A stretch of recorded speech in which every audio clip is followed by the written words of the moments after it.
being innovative, you have to be intentional about it.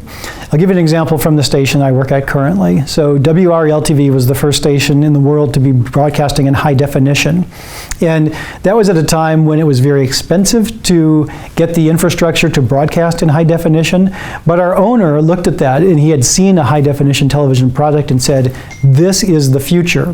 So we are going to be the first in the country to do this. So he made the investment, built the infrastructure. We were the first station in the nation to be broadcasting in high definition. Website was of similar form. In the early 1990s, websites really weren't around yet. The internet was just starting to take hold. There weren't many news websites. But he saw that and said, you know, this is the future of news delivery. We're going to invest in this.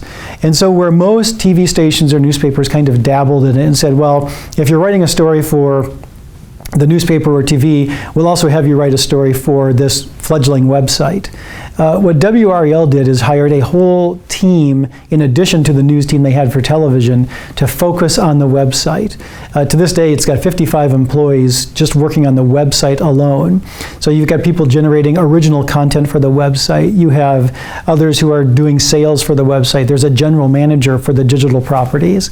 And by having that ultra focus, it really pays dividends. If you look at the results from ComScore across the state of North Carolina, we're the third most read website in the state after Google and Facebook, the #1 local media website in the state. And compared to competitors, we get 44 million people using us a month, where our nearest competitor gets 10 million using them a month. So recognizing things early, investing in them really pays off. So right now the station has created a position called Director of Audience Development. And this person's job is to figure out, okay, how are people going to be getting our product 5, 10, 15 years from now? So is it going to be through things like the Roku app? We found in Hurricane Dorian, for instance, we had 40,000 people who watched live news coverage on our Roku app, and we're the only station in that market with news delivered live on a Roku app.